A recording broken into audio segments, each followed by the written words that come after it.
Alors bonjour à tous et bienvenue dans ce webinaire. Donc aujourd'hui nous allons traiter du calcul et de la définition des armatures pour les surfaces en béton sur le logiciel Airfem. Donc je vais être votre présentateur pour ce webinaire, donc Damien Tonnet. Également pour gérer ce webinaire et puis répondre à vos questions, on aura également Cosma Seya qui sera présent tout au long de ce webinaire. Donc par rapport aux questions, vous pouvez les poser via l'interface de GoToWebinar, donc via le chat, et également si jamais vous en avez après le webinaire, vous pourrez toujours nous les faire parvenir par mail à info@delubal.fr.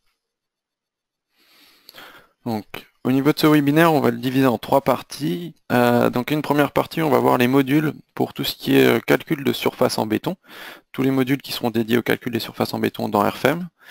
On verra également les nouvelles fonctionnalités de RF Concrete Surface, et puis on passera sur un exemple de dalle en béton sur Airfem.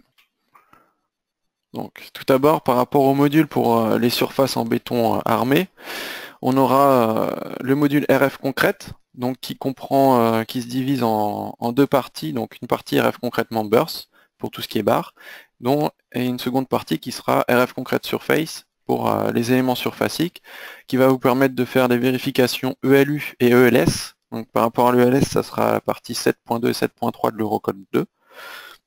Donc la vérification par rapport aux contraintes béton-acier, et puis la maîtrise de la fissuration. Pour compléter RF Concrete Surface, on aura RF Concrete Deflect qui va permettre de faire une vérification ELS selon la partie 7.4, donc pour la vérification de la flèche.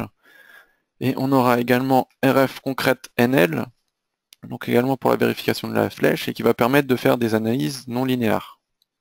Et puis, dernier module, pour les surfaces, ça va être RF Punch Pro, donc qui va permettre de faire les vérifications par rapport au poinçonnement des dalles, donc au niveau des appuis de poteaux.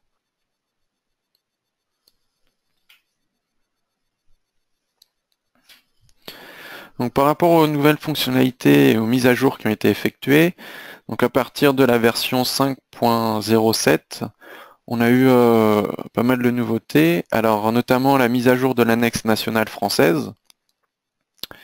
On a également possibilité de considérer le retrait et les fissures dans l'analyse de la déformation. On peut également maintenant modifier directement dans le module les propriétés de la surface, donc c'est-à-dire l'épaisseur de la surface, donc ce qui évite de revenir dans le logiciel Airfem pour faire les modifications. Également pour tout ce qui est vérification à l'ELS, on peut maintenant considérer plusieurs cas et plusieurs combinaisons au niveau de l'étude. On a également ASMIN et WK, donc qui sont paramétrables pour la maîtrise de la fissuration. Donc ça c'est une partie des nouveautés. On a également pour tout ce qui est définition du ferraillage, donc une possibilité de répartition automatique, et maintenant on peut aussi faire une répartition manuelle, donc on pourra voir ça tout à l'heure. On pourra bien définir manuellement les différentes zones d'armature. On a une amélioration de l'affichage graphique pour pouvoir contrôler les zones de ferraillage. Et puis vous avez aussi la partie définition du ferraillage manuellement qui est disponible via l'interface COM. Donc si vous travaillez avec l'interface COM, vous pouvez avoir un accès direct sur la création des armatures. Et dernier point, la possibilité d'exporter en format DXF les ferraillages. Donc vous pourrez exporter les informations sous forme isoband en DXF. Donc en plus des précédents exports qui étaient disponibles. Donc, tout ça, on va pouvoir en voir une partie dans ce webinaire. Pour le modèle que je vais vous présenter, donc de dalle en béton, on va commencer par faire une vérification, donc un calcul à l'ELU pour déterminer le ferraillage de base qu'on va avoir besoin au niveau de notre dalle. Ensuite, on pourra passer sur un calcul ELS en utilisant le ferrage de base, donc pour voir déjà ce qui se passe avec cette quantité d'armature. Puis ensuite, on pourra continuer avec la vérification LS, mais cette fois-ci en définissant les zones de ferraillage manuellement.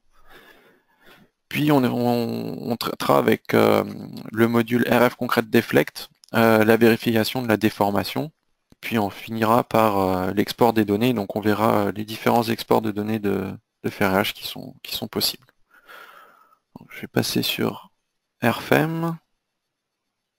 Ok.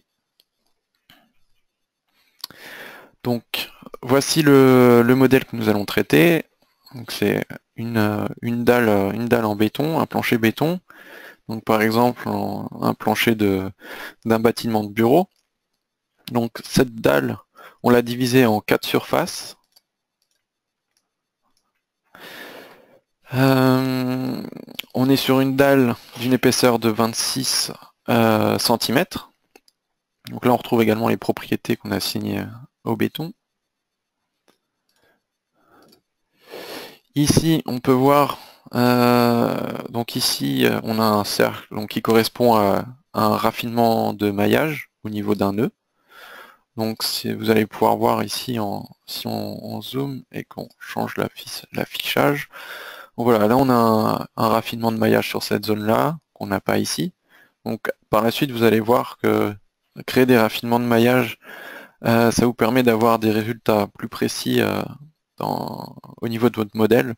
Donc vous allez voir par la suite les différences d'affichage de résultats entre les différents poteaux. Au niveau des appuis, vous pouvez voir qu'on a des appuis donc ici de poteaux et des appuis linéiques. Alors ces appuis-là, c'est des appuis particuliers. Donc si on regarde dessus les propriétés, c'est des appuis qui nous permettent de considérer qu'en dessous on a un poteau. Donc vous avez la possibilité de le considérer ici, d'activer cette option-là. Quand on regarde dedans, on peut voir qu'on rentre les informations par rapport à la section de notre poteau. Le matériau du poteau. Vous rentrez différentes informations, le type d'appui. Okay, et ensuite, nous avons le calcul de la raideur qui se fait. Point particulier, c'est que ici, donc au niveau de la zone, on aura une surface rigide au niveau de l'appui de poteau, de cette zone-là. Également, donc on retrouve là, on a pour des poteaux, là on a pour des voiles, au niveau de tout ce qui est appui linéique. Donc si on regarde, on va retrouver le même principe que pour les poteaux. Ici on aura voile en Z, avec également les propriétés du voile à renseigner. Donc la largeur, la hauteur de voile, les types d'appui, le matériau, et puis on a ici le calcul des raideurs qui est effectué. Donc voilà pour les particularités des appuis. Alors, sur ce modèle-là, donc je peux changer le mode de vue. Sur ce modèle-là, on a déjà appliqué aussi des cas de charge. Donc par exemple, je les affiche, un cas de charge de poids propre, puis ensuite des cas de charge d'exploitation, donc par exemple par rapport à l'occupation de nos bureaux de notre dalle. Donc différents cas de charge. Et puis on a généré toutes les combinaisons, donc ELU et ELS. Donc, et puis après, tout à la fin, on a aussi les combinaisons résultats. Donc pour tout ce qui est combinaison, on va retrouver l'option d'activation de la combinaison automatique dans les données de base du modèle. C'est la même fenêtre que vous avez lorsque vous créez votre modèle.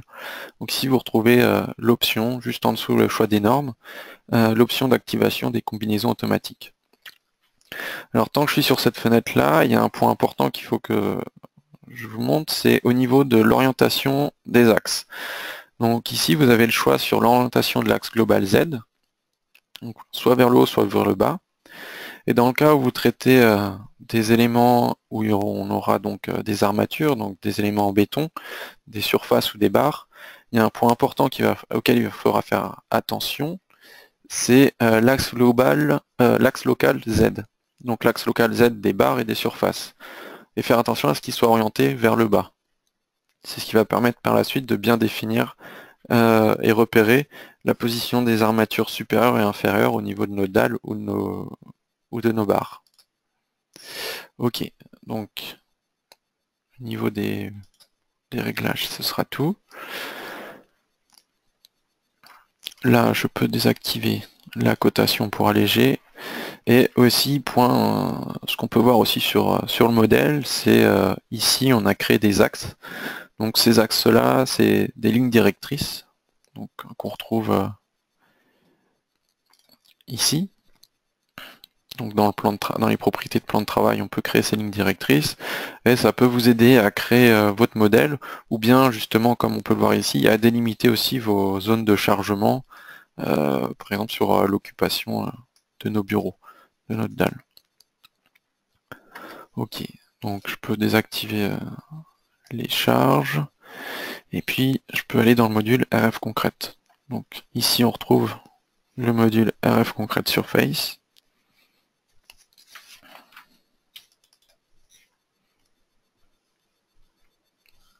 Ok. Donc, lorsque vous ouvrez le module, donc ici vous allez pouvoir choisir la norme et l'annexe. Donc ici on peut voir le dernier annexe pour la France. Donc ici je vais commencer par une vérification à l'ULU. Donc le cas par exemple, je peux le renommer. Je vais renommer le cas ELU. Ok. Et puis je vais sélectionner les charges ou combinaisons de charges qui m'intéressent pour faire ma vérification. Donc là je vais prendre la partie qui concerne l'ULU. Donc je peux les sélectionner en gardant maintenu la touche Shift. Je les transfère. Et donc voilà, on va voir après pour le LS. Donc je poursuis dans le réglage dans le module. Donc dans matériaux, on retrouve les propriétés donc du béton et de l'acier pour nos armatures, avec ici les informations sur les propriétés de nos matériaux. Ensuite, donc si jamais vous souhaitez les modifier, là vous pouvez aussi, vous avez accès à la modification directement dans le module pour les matériaux aussi. Ensuite, on passe aux surfaces. Donc là, vous avez les propriétés de la surface. Donc là, on est sur une épaisseur constante, avec là les informations, donc 26 cm d'épaisseur. Donc pareil, maintenant vous pouvez modifier ces propriétés-là. Et puis, on arrive à la partie armature. Donc, vous avez dans un premier onglet pour les armatures les pourcentages d'armature, donc qui sont déjà prédéfinis selon l'Eurocode 2. Donc la partie concernant les pourcentages d'armature, ça sera la partie 9 de l'Eurocode 2. Ensuite, on peut aller dans l'onglet disposition des armatures. Donc ici, on va effectuer le réglage par rapport au nombre d'armatures, de direction d'armature. Vous allez pouvoir aussi avoir le réglage par rapport à l'enrobage. Donc ici, vous pouvez soit le régler manuellement, soit selon la norme. Lorsque vous sélectionnez selon la norme, vous allez retrouver ici les paramètres de réglage pour définir votre enrobage. Donc là, après, on retrouve ensuite l'enrobage calculé.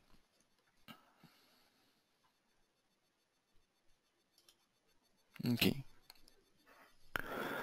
On peut passer au onglet suivant, donc les armatures longitudinales.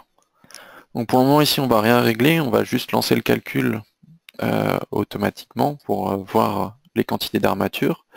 Ici on pourra régler donc les différents paramètres, armature de base prévue, les armatures additionnelles. Et ce qui est intéressant ici à regarder pour comprendre ce qu'on fait et comment fonctionne le module, ici on a un petit point info qui va nous permettre de nous expliquer un peu comment sont positionnées et générer les armatures en fonction des réglages qu'on va effectuer.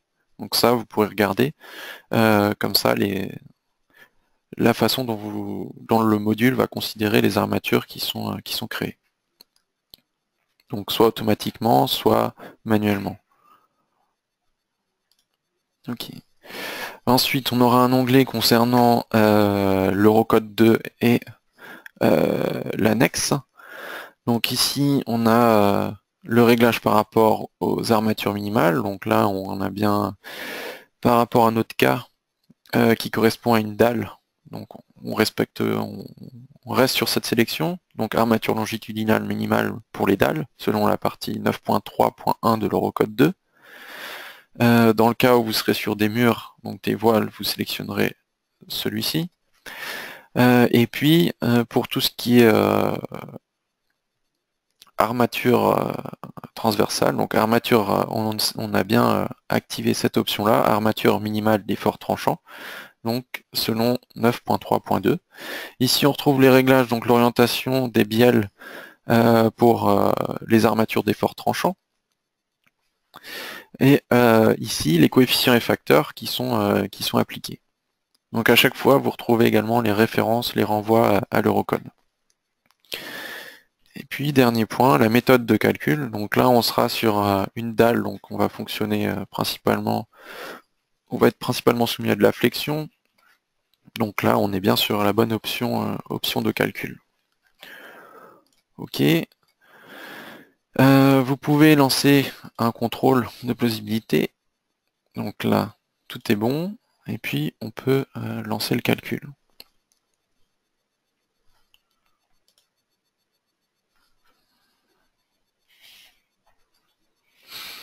Donc le calcul est effectué, il nous donne les informations par rapport aux armatures requises. Vous pouvez afficher les résultats par surface, par point. Au niveau des résultats, vous pouvez les afficher par rapport au nœud d'éléments finis ou bien par rapport au point de grille. Également, un point qui peut vous intéresser, c'est ici, toujours sur le point info. Donc là, on peut récupérer les détails de calcul, donc par rapport aux différentes étapes de vérification. Vous retrouverez toutes les valeurs et tous les résultats intermédiaires qui peuvent être réalisés pour le calcul.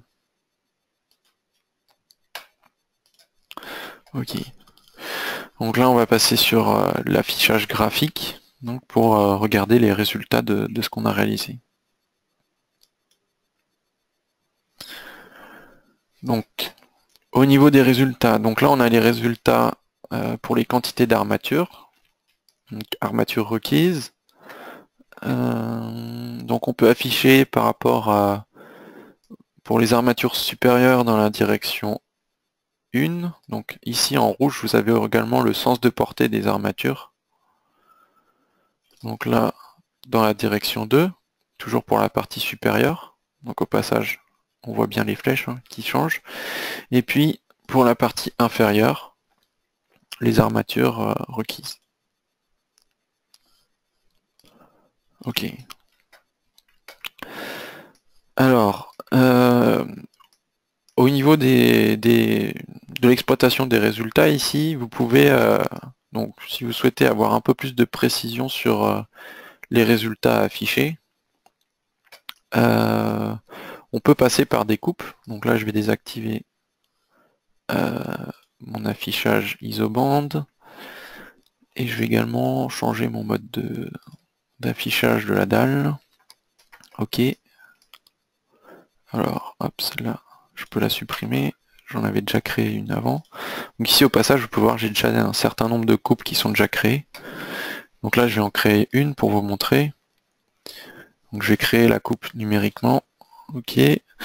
Je vais faire une coupe entre le point A et le point, enfin, les lignes directrices A et B. Donc je vais la nommer AB. Ok. Je vais définir deux points de coupe. Donc les extrémités de la ligne pour définir la coupe. Ensuite, on fait les réglages par rapport à l'affichage des résultats et au sens de coupe. Ok. Et voilà. Donc là, ensuite, donc là on a les résultats. Je peux changer le mode, donc les armatures à afficher. Donc ici on peut voir qu'on a une courbe donc, qui correspond aux armatures, aux quantités d'armatures requises. Voilà. Et là par exemple je peux activer certaines coupes que j'ai déjà créées avant. Donc par exemple on peut regarder ici donc la coupe B, la coupe au niveau des poteaux. D. Donc là on est en armature inférieure, donc on va pas voir grand chose, mais si on met en partie supérieure, ici on va voir les armatures par rapport aux poteaux. Donc par exemple ici on peut voir les quantités d'armature autour des poteaux qui sont nécessaires. Et ici on peut voir qu'on n'a pas d'armature, donc là c'est la particularité de notre appui qui définit ici une surface rigide au niveau de la tête de poteau, ce qui explique la raison pour laquelle ici on n'a pas d'armature de définie. Donc voilà. Donc après en travaillant avec des coupes, voilà, on peut avoir un peu plus de voir plus précisément certains points si on veut étudier plus précisément certains points du modèle pour les quantités d'armature, ou bien par la suite par rapport aux contraintes, aux efforts ou au rapport de vérification, on pourra regarder avec des coupes si on le souhaite. Donc je masque les coupes ici, puis je peux revenir sur mon modèle avec les résultats affichés en isobande. Alors, maintenant je vais regarder pour pouvoir définir une quantité d'armature pour mon armature de base. Donc si je regarde sur les différentes directions et différentes positions d'armature, donc là on retrouve une valeur 3,16. Si je regarde dans l'autre direction, on retrouve la même quantité. Si je regarde ici, on retrouve régulièrement donc les mêmes quantités. Si on regarde le code couleur ici, on peut retrouver donc on se trouve par ici. Donc on voit qu'avec une valeur de 3,16, on peut couvrir un certain nombre de besoins en armature. Donc on va partir pour une armature de base avec une valeur minimale de 3,16 cm² par mètre. Donc ici également on le voit. Donc là maintenant je vais pouvoir revenir dans Ref concrète, appliquer une armature de base et passer avec une vérification ELS. Alors je retourne dans RF concrète surface. Ok. Je vais créer un nouveau cas. Donc pour créer ce nouveau cas là, je vais conserver les données de ce premier cas, donc j'ai juste à copier le cas. Donc je copie le cas ELU, puis celui-là je vais le renommer ELS, plus, donc là on avait dit une valeur de 3,16, donc je vais rentrer cette valeur là, juste pour différencier les différents cas que je vais créer. Ok.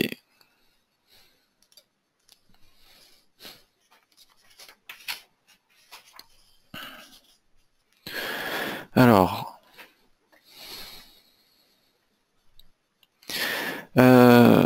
donc, maintenant on a créé un nouveau cas, on va pouvoir passer compléter les informations pour l'ELS.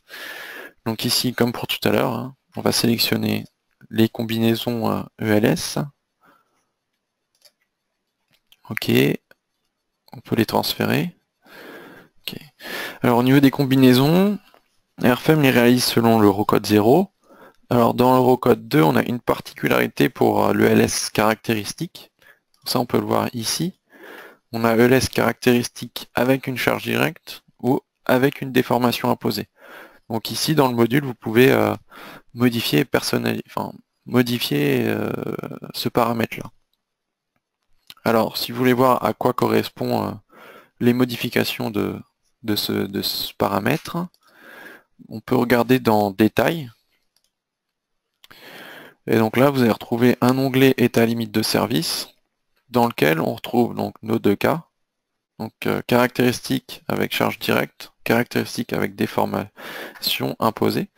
Donc là, on va voir que ça correspond. Le choix des deux va avoir un impact sur les vérifications avec la prise en compte de facteurs, donc K3 et K4, si on regarde. Au passage ici, vous pouvez voir que pour les vérifications, vous pouvez personnaliser, modifier donc les facteurs à prendre en compte. Et si vous voulez savoir à quoi correspondent ces vérifications-là, vous pouvez cliquer sur Info, et là vous retrouvez donc les informations par rapport à ces vérifications-là, et avec les renvois aussi par rapport à l'Eurocode. Ok. Alors, dernier point, si vous cherchez la valeur qui est attribuée à certains facteurs, vous pouvez aller voir dans les paramètres de l'annexe. Donc si vous allez retrouver les informations par rapport aux facteurs utilisés, donc par exemple pour le K3 et K4, ici vous retrouvez les valeurs. Donc dans les paramètres de l'annexe, vous allez pouvoir retrouver les informations par rapport à tout ce qui est coefficient ou facteur utilisé selon l'Eurocode et selon l'annexe sélectionnée. Ok. Et dernier point à régler par rapport à l'ELS, donc ça va être les méthodes de vérification. Donc là vous pouvez voir l'option qui sera disponible lorsque vous travaillez, lorsque vous avez le module RF concrète NL. Donc là pour nous on va rester sur la partie analytique dans laquelle on va retrouver donc les vérifications, et là pour le moment on va faire les vérifications de RF concrète surface, donc vérifier les fissures, les contraintes dans le béton et contraintes dans l'acier. On va voir par la suite les vérifications qui sont possibles avec le module RF concrète deflect. Également, je souhaite par la suite faire régler mes armatures manuellement, donc je vais désactiver toute la partie de gestion des armatures longitudinales de façon automatique, donc d'augmentation des armatures. Et je peux valider. Donc les réglages par rapport à l'ELS sont faits. Alors, on peut vérifier si quelque chose a changé. Dans le matériau, rien n'a changé. Dans Surface, on va voir que le tableau ici, on a des données supplémentaires par rapport aux propriétés de matériaux, par rapport aux fissures. Ici, on a les vérifications des contraintes, donc on avait activé les vérifications pour le béton, pour l'acier. Et puis, ici, la limitation de l'ouverture des fissures. Donc on va pouvoir effectuer soit selon la norme, soit définir manuellement. Donc là on va effectuer selon la norme. On va juste corriger la classe d'exposition de notre béton. Donc ici XC1, hop, XC1. Et puis ensuite on a les différents paramètres, donc vérification sans calcul direct de l'ouverture des fissures, vérification donc, du diamètre limite, ok, calcul de l'espacement maximal des barres, donc ça on va le vérifier. Ici vous avez également la possibilité de prendre un facteur qui va modifier la résistance du béton à la fissuration. Et puis ASMIN, cette partie-là, on va la désactiver au niveau de notre vérification. Donc, pour la partie surface, ce sera tout. On va passer maintenant aux armatures. Donc ici, on va rien changer au niveau de nos armatures. Disposition des armatures non plus. Armature longitudinale. Donc ici, on va définir une armature de base Donc, soit vous la définissez manuellement. Donc là, on pourrait rentrer 3,16, 3,16, 3,16 partout. Soit vous pouvez donc la définir en définissant un diamètre de barre et un espacement de barre. Soit on peut ici définir par rapport à une bibliothèque de treillis. Donc c'est ce qu'on va faire. Donc ici on a accès à une bibliothèque. Donc vous aurez une bibliothèque avec certaines propriétés. Cette bibliothèque vous pouvez la modifier et la compléter. Donc par exemple ici j'ai ajouté une nouvelle gamme, donc celle-ci pour la France, avec un certain nombre de treillis disponibles. Donc ici vous pouvez créer des nouveaux matériaux, des nouvelles données, en renseignant toutes les données nécessaires par rapport à votre treillis. Et une fois que vous aurez créé votre nouvelle gamme, vous pouvez sauvegarder votre gamme en l'exportant, ce qui vous permettra de conserver un fichier avec une base de données de votre nouvelle gamme de produits. Et par la suite, vous pourrez, si besoin, si jamais vous avez besoin de réinstaller cette gamme dans la bibliothèque, vous pourrez la réimporter. Donc là, on avait une valeur de 3.16 minimum à respecter. Donc là, je vais regarder au niveau des treillis que je dispose ici. Je vais pouvoir regarder ici celle qui correspond le mieux. Donc la 3.85.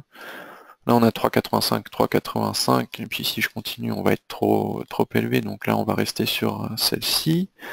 Celui-ci. Ici, vous pouvez positionner votre treillis donc sur la partie supérieure ou inférieure, ou les deux. Vous pouvez également modifier l'orientation aussi de vos armatures. Donc ici, on va rester sur de cette façon, supérieur inférieur. OK. Donc là, il a importé les informations qui sont retrouvées là. Et ce sera tout. Donc là, je peux faire un contrôle. OK. Puis je peux relancer le calcul.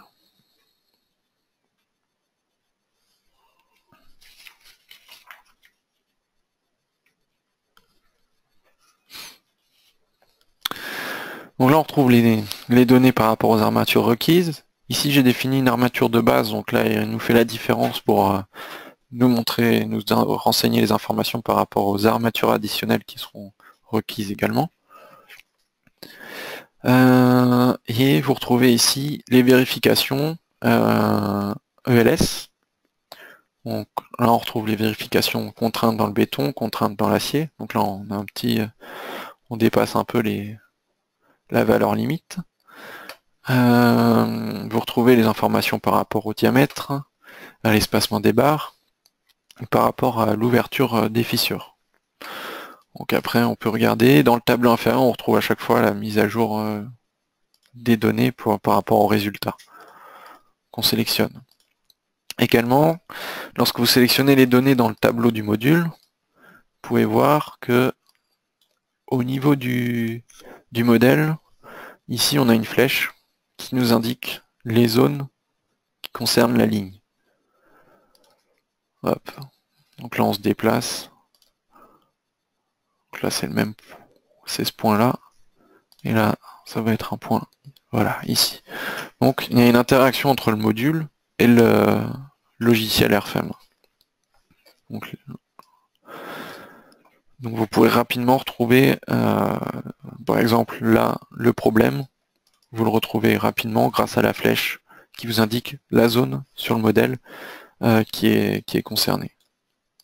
Donc pareil, ici on retrouve après les résultats par surface si besoin pour regarder plus précisément sur les différentes données, les différentes surfaces de notre dalle. OK. Et maintenant je peux passer sur l'affichage graphique. Donc au niveau de l'affichage graphique, je vais pouvoir par exemple afficher, donc là si j'affiche les contraintes du béton, on va voir que c'est au niveau de nos poteaux qu'on a le plus de problèmes, donc les rapports les plus élevés. On peut afficher par rapport aux contraintes dans les armatures, donc dans l'acier,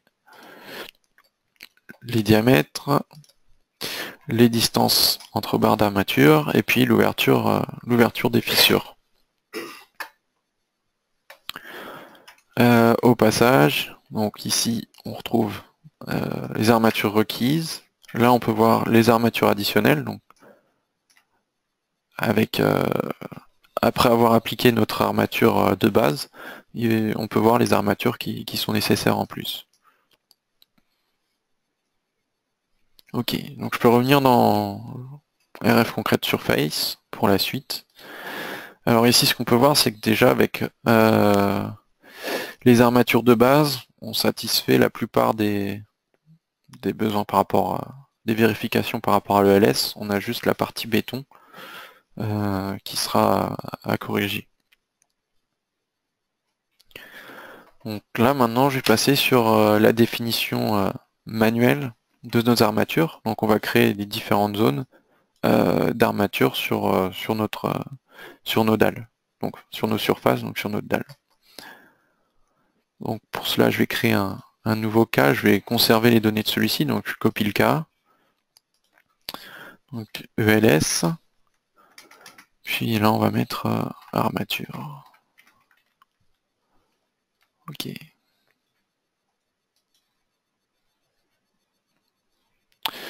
Donc là, j'ai les différentes ELU et ELS qui sont renseignées. Matériaux, surface, donc là jusqu'à présent on change rien. Armature, là on va dans armature longitudinale. Puis ce qu'on va changer, ça va être le réglage. Donc on va le régler, on va faire un réglage manuel. Donc ici on va dans détail. Puis je vais activer cette option, donc définition manuelle des zones d'armature. Ok. Donc là on peut voir que l'interface a changé. On a maintenant possibilité de créer des armatures de surface, des armatures rectangulaires, des armatures polygonales, des armatures circulaires. Donc là on va pouvoir créer nos zones. Ici je vais remettre cette partie-là à 0, on va supprimer les armatures de base qu'on a créées déjà. Ok. Et hop. Je vais déjà relancer un. Hop. Hop.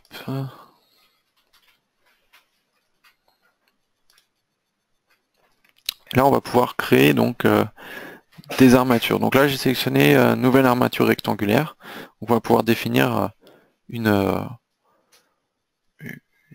quantité d'armature au niveau de notre dalle. Donc là je vais définir donc soit un type d'armature treillis, soit des barres d'armature. Donc là je vais partir sur treillis. Et puis par exemple, on peut retourner dans la bibliothèque.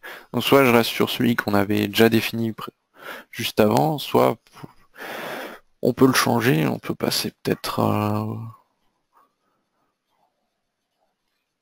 on peut rester à 40 pour celui-ci. Donc là je vais le faire sur la partie supérieure uniquement. Ok. Puis ensuite je vais le définir. Donc soit on aura deux options pour le définir. Donc soit ici je vais définir un rectangle par 2 points. Donc je vais définir ce point-ci et ce point-là. Ok. Donc là je l'ai appliqué à l'ensemble de notre dalle. Ok. Donc ensuite on va pouvoir afficher donc le tableau qui nous informe des différentes armatures qui ont été créées. Donc là après je peux afficher directement et voir directement en fait les armatures que je vais créer. Donc là au niveau des résultats ici, enfin de ce qui s'affiche, je vérifie. Donc là je vais juste relancer le calcul pour avoir une option en plus que vous allez voir, qui va nous permettre de voir les armatures qui sont couvertes ou pas. Donc c'est-à-dire vérifier là où on a encore besoin d'armatures pour la création des différentes zones. Donc là je valide, ok, je relance le calcul.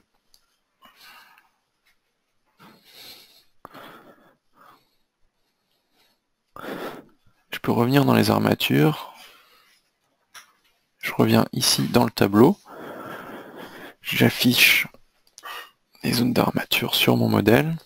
Et ici, on va voir qu'on a cette option en plus, donc qui va nous permettre de contrôler les zones où on a besoin encore d'armature. Donc, au passage, ici, on peut voir qu'on peut agir directement aussi sur le modèle et aussi sur le tableau. Donc là, par exemple, je vais créer les armatures pour la direction 1, armature supérieure au niveau des poteaux. Je vais commencer par ce poteau-là. Donc là, j'ai créé ma première qui recouvre ici l'ensemble. Donc là, on a le code couleur avec les informations aussi par rapport au code couleur. Là, je vais créer un nouveau. Ok. Ici, je peux définir par exemple des barres d'armature. Je viens ici. Ici, je peux rentrer un diamètre, donc je garde sur ce diamètre-là. Ici, on va rester sur cette quantité-là. On a l'aire d'armature qui est recalculé. Et puis là, par exemple, je vais définir ma zone d'armature avec la deuxième option. Donc c'est définir un rectangle par son centre. Donc là je sélectionne le centre et là vous pouvez voir on a possibilité de créer notre rectangle. Donc là également vous pouvez voir ici j'ai créé aussi un point. Donc vous pouvez également créer des points qui pourront vous aider à définir vos zones par la suite, vos zones d'armature. Donc ok, et puis je valide. Et là, donc, le modèle se met à jour avec l'armature qui a été créée. Donc là, j'ai plus qu'à regarder si je couvre tout mon besoin. Et là, non. On voit qu'il y a encore un besoin d'armature au niveau du poteau. Donc là, je peux créer une zone un peu plus petite. Ici, je vais créer une nouvelle zone. Je vais pouvoir modifier. Je modifie le diamètre. Hop.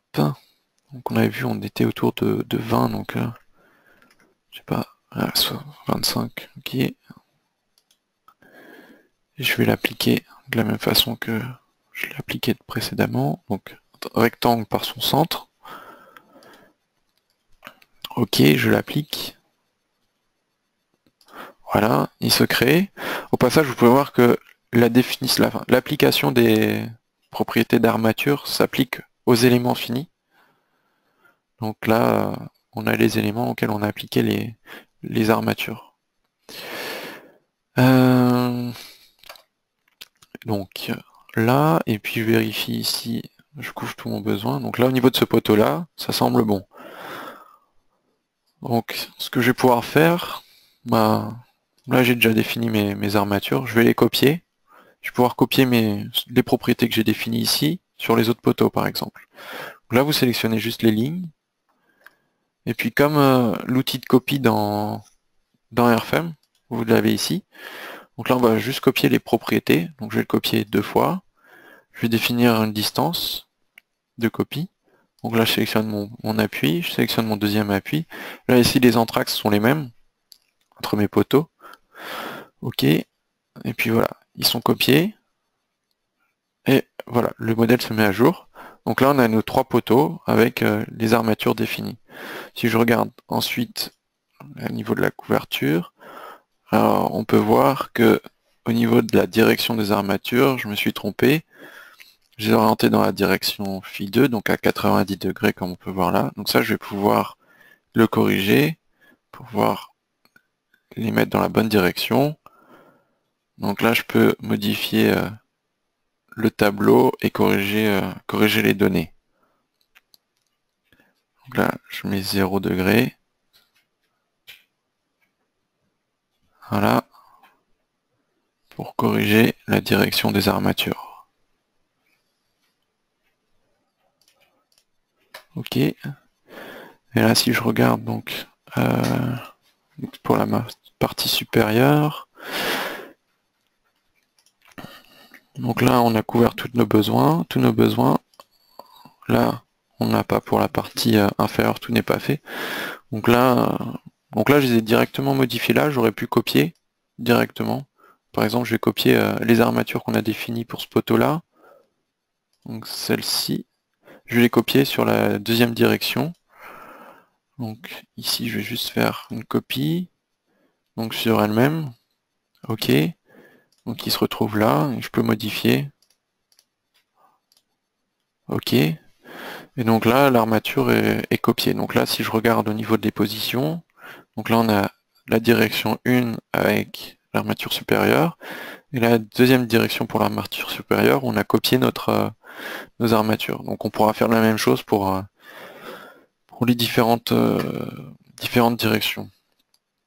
Et pour les différentes zones, donc supérieures et inférieures. Donc après, on va pouvoir, de cette façon-là, en travaillant avec la vérification par rapport aux armatures qui sont couvertes ou pas, on va pouvoir définir les quantités d'armature aux différents points. Donc comme le principe reste le même pour la définition de chaque armature, on va passer directement sur mon autre modèle où j'ai déjà créé toutes ces zones. Donc là je peux valider, ok, ok. Je reviens dans les données.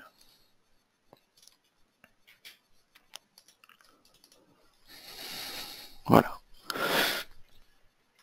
Donc dans ce modèle, j'ai déjà créé mes armatures. Donc je vais revenir dans l'interface qu'on a fermée juste avant.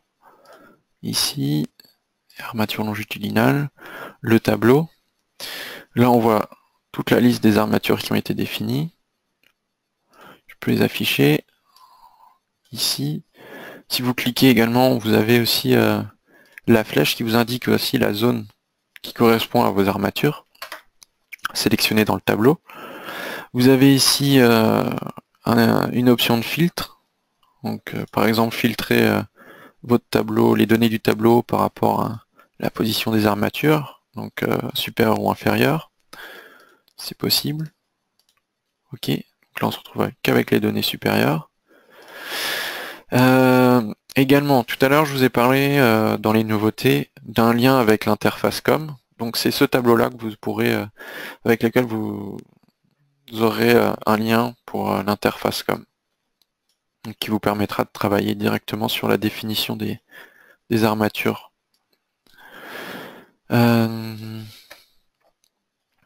Et puis, donc là, on peut regarder les différentes armatures qui ont été définies.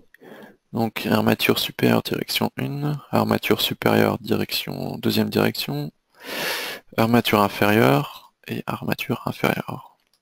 Donc voilà. Pour donner un exemple un peu d'une répartition des différentes zones d'armature qui ont été définies manuellement. Ok.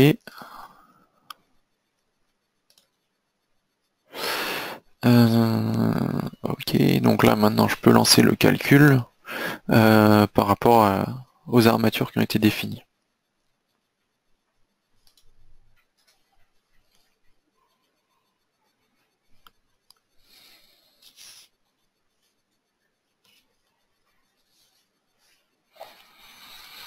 Ok, donc là on retrouve pour la quantité d'armatures requises.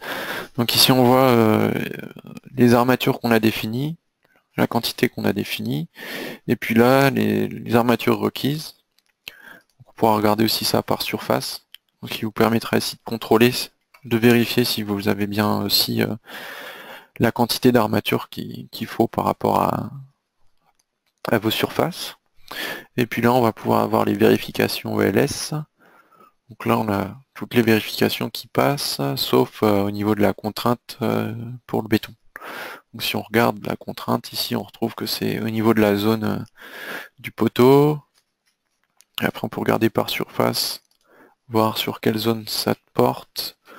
Et ça doit être... donc là on a ce poteau-là, ce poteau-là. D'accord. Donc si on regarde, c'est... Ici on a un poteau qui... Donc des contraintes plus élevées vu qu'on est en porte-à-faux. Ici, cette partie-là est en porte-à-faux. Puis là une portée un peu plus importante, donc ce qui peut expliquer aussi les contraintes plus importantes dans ces deux poteaux, au niveau de ces deux poteaux.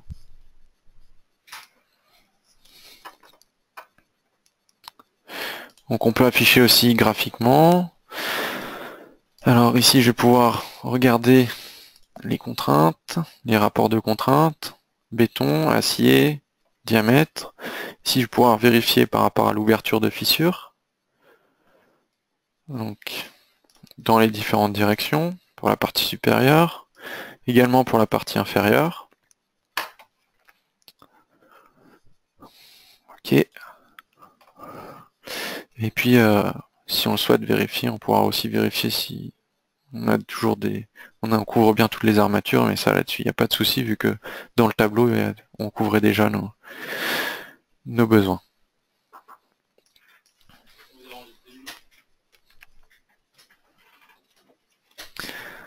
Alors,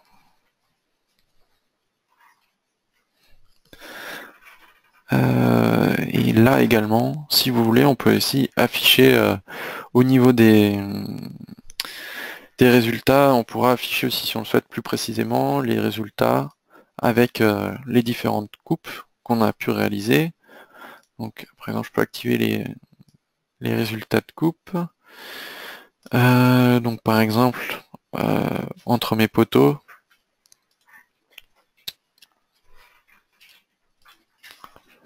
Ok. Puis là, on va pouvoir, par exemple, afficher les résultats par rapport au rapport de vérification.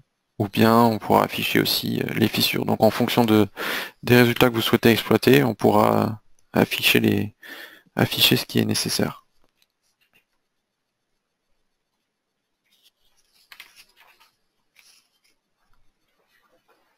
Hop, je peux les masquer. Et je peux afficher mes résultats. Donc également, si vous souhaitez regarder vos résultats, vous pouvez modifier aussi l'orientation des axes. Donc soit Z-, soit Z+. Donc ça changera la position de votre modèle. Alors, on va pouvoir poursuivre. Donc là, on a fait notre vérification, on a défini les armatures donc de façon manuelle. Donc voilà, ici. On a défini nos armatures. On va pouvoir maintenant vérifier. Donc on a vu que la plupart des vérifications passent. On a juste des contraintes au niveau du béton qui sont à corriger. On va pouvoir maintenant s'intéresser à la déformation de notre dalle. Donc je vais créer un nouveau cas et on va étudier la déformation, et pour cela on va activer RF Concrete Deflect. Donc je fais fichier, copier le cas. Alors celui-là on va le nommer ELS, plus par exemple Deflect. Ok. Donc je retrouve les cas qui ont été réalisés précédemment, les combinaisons, et je vais juste ici aller dans modifier les paramètres et je vais activer RF Concrete Deflect. Ici je vais pouvoir considérer le fluage, le retrait et la participation du béton tendu. Ok.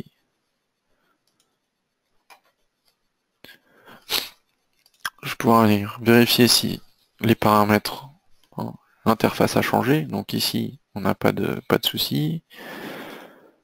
Alors ici, on peut voir qu'on a des onglets en plus, et le tableau, il semble bien qu'il a également été modifié et complété par des données supplémentaires. Donc notamment coefficient de fluage, le retrait, et ici la flèche max. Donc ici on va avoir les informations par rapport au fluage. Donc ici on va pouvoir modifier, par exemple prendre une durée de 50 ans, donc on va changer le nombre de jours. On va pouvoir modifier le type de ciment, donc ici durcissement lent. On va voir pour le retrait. On va pouvoir appliquer les mêmes propriétés, le même réglage. Donc ici la durée, donc pour 250 ans, donc 18 250 jours. Le type de ciment, donc durcissement lent. Et on va pouvoir regarder le reste. Analyse de la déformation, donc là on va pouvoir régler nos flèches max. Alors ici on va définir les flèches par surface. Donc là on avait créé une dalle divisée en plusieurs surfaces afin de pouvoir considérer justement ces différents cas de déformation. Donc ici je vais définir pour chaque surface une valeur de flèche max. Donc ici je vais changer, donc là on est bien sur L sur 250 pour la surface 1, donc celle-ci. Hop, je vais sélectionner la largeur, ok.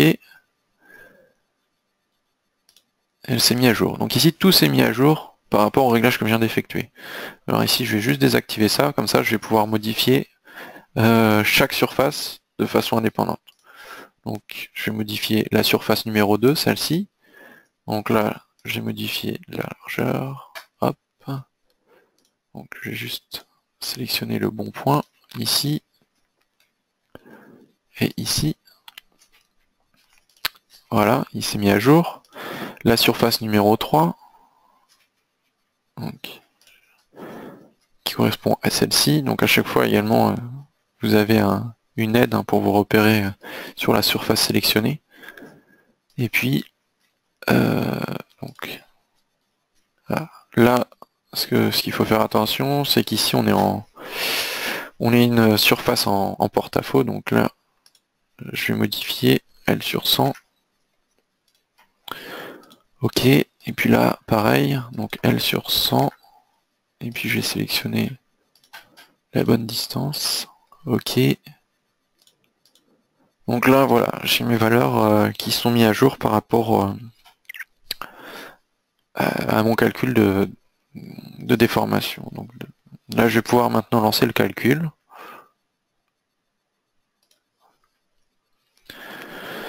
Et on va pouvoir regarder ce qui se passe. Alors après, au niveau de notre modèle, si jamais on a des soucis par rapport à la déformation, on aura plusieurs possibilités de modification. Donc par exemple, on pourra soit augmenter dans un premier cas l'épaisseur, dans un premier temps l'épaisseur de la surface. Une autre possibilité sera de modifier la rigidité de nos surfaces, donc venir modifier notre matériau. Et puis dans un dernier cas, donc c'est pas forcément le meilleur cas, mais on pourra aussi venir modifier les armatures, donc les réglages que nous avons effectués juste avant le calcul de la déformation. Alors là je retrouve les résultats. Je vais tout de suite regarder par rapport à la déformation. Donc ici on peut voir on dépasse donc la valeur limite de 26,5. Donc, pour mémoire, ça c'était la partie des surfaces qui étaient en porte-à-faux. Donc on dépasse, on est à 56,4 mm de déplacement. Et puis ici on retrouve toujours notre petit problème au niveau du béton. Donc ça je vais pouvoir regarder ça graphiquement maintenant. Ok. Donc là, dans les résultats, ici, je vais retrouver ici, on a une nouvelle option de résultat qui s'est activée, qui correspond des formations. Ici, je peux aller ici, je remets les paramètres par défaut. Je les avais modifiés. Et donc là, on a la déformation de notre dalle. Alors, on peut voir qu'ici, on a le problème. Donc, on dépasse bien la valeur limite. On va pouvoir regarder si aussi le ratio, donc par rapport à nos déformations tolérées. Donc vérifier si on dépasse les déplacements maximum. Alors, là on peut voir qu'également cette surface-là, on dépasse la valeur, le rapport de 1. Donc notre principal problème vient ici, mais on a également cette dalle aussi, cette surface, qui a des déplacements relativement importants. Donc si je reviens ici sur l'affichage, je peux aussi étudier mes déformations de dalles avec l'outil de tout à l'heure, les coupes. Donc par exemple, ici je peux désactiver ces coupes-là. Je vais activer les résultats de coupe. Et puis ici, je vais m'intéresser à la à la coupe entre les lignes 1 et 2. Donc je peux l'activer ici. Alors au passage, ce que je vous ai pas montré, là on a les références des lignes, mais vous pouvez aussi les afficher dans le modèle. Donc là, ici, dans le navigateur de projet, dans l'onglet afficher, ici on va pouvoir activer les descriptions, ce qui va vous permettre de voir ici, donc là on a des flèches en plus, avec le numéro, le nom de la coupe. Donc là on voit toutes les coupes qui ont été créées au niveau du modèle. Donc après ça on peut le désactiver pour éviter d'avoir trop de données sur le modèle. Donc là je peux me remettre en vue en Z, et puis je peux désactiver donc ici cette partie-là. Ici je peux voir donc ma courbe, donc là on retrouve la courbe de la déformation, et puis si je veux, je peux aussi afficher cette courbe séparément. Donc, par exemple ici, et puis je vais sélectionner diagramme de résultat. Donc là il va m'ouvrir la courbe dans une nouvelle fenêtre, et vous allez pouvoir par exemple afficher d'autres données, ou bien également sélectionner cette courbe là pour l'ajouter au rapport. Ce serait une possibilité par exemple. Donc là vous pourrez étudier les déformations de vos dalles. Ok. Donc là au niveau de la coupe, on peut la désactiver.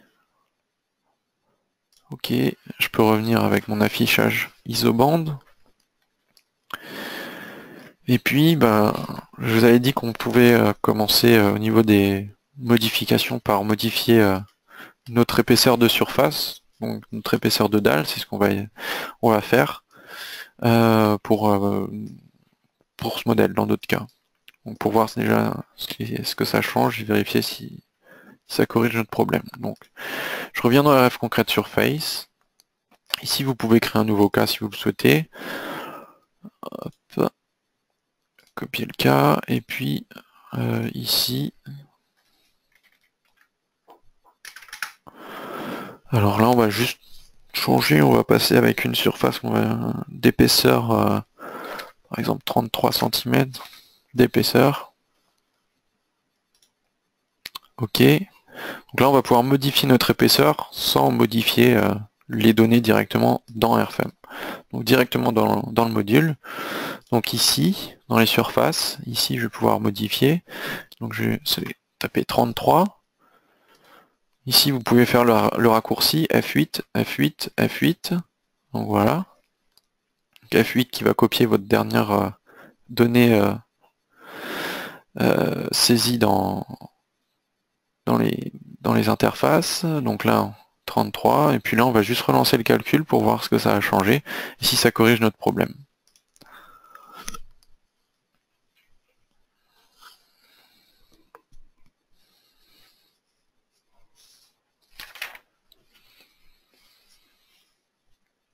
Donc après, dans le cas contraire, on pourrait modifier, donc, comme je vous ai dit, on modifie soit d'abord la surface, on peut ensuite modifier, si ça ne convient toujours pas, on peut modifier aussi la rigidité, et puis on pourra en dernier recours modifier les armatures. Donc après, c'est différents paramètres qui pourront jouer sur la déformation de notre modèle.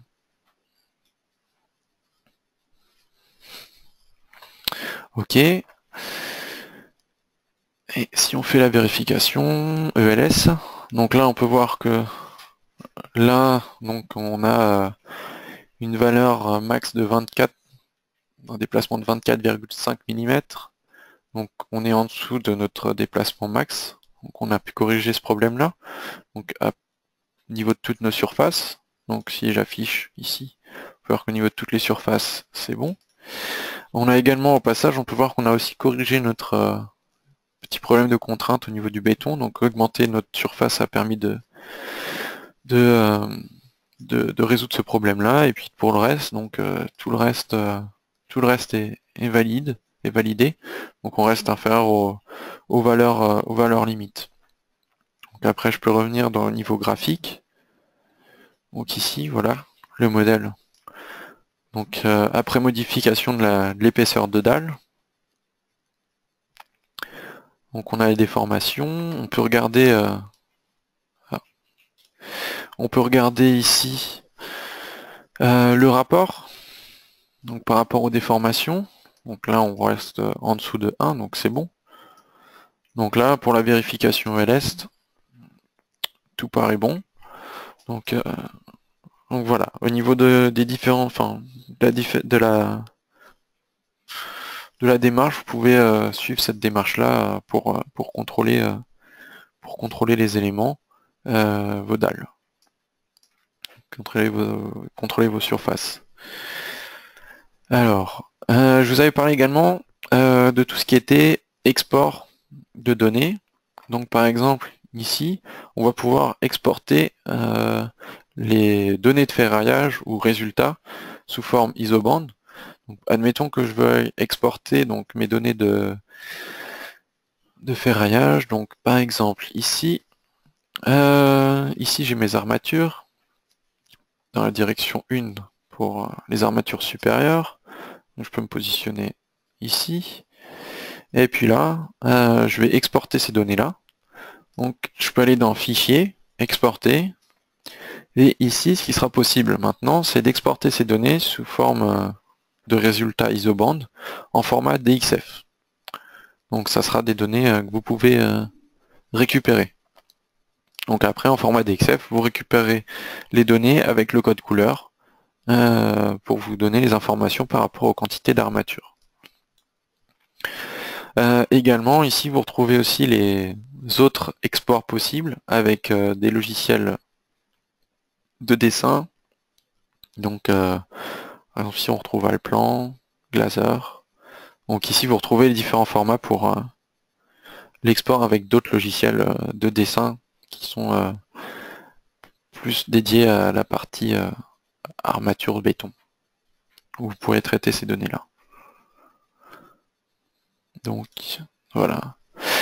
Donc voilà pour ce modèle et pour ce webinaire.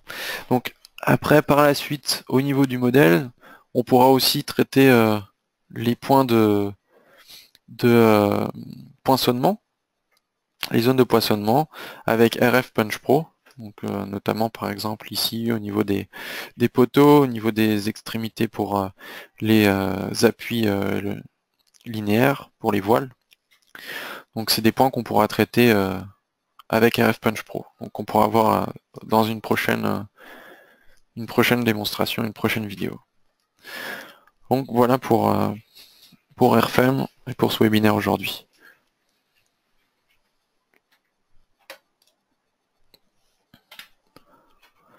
Donc si vous souhaitez plus d'informations sur nos solutions, vous pouvez consulter le site internet, donc delubal.fr.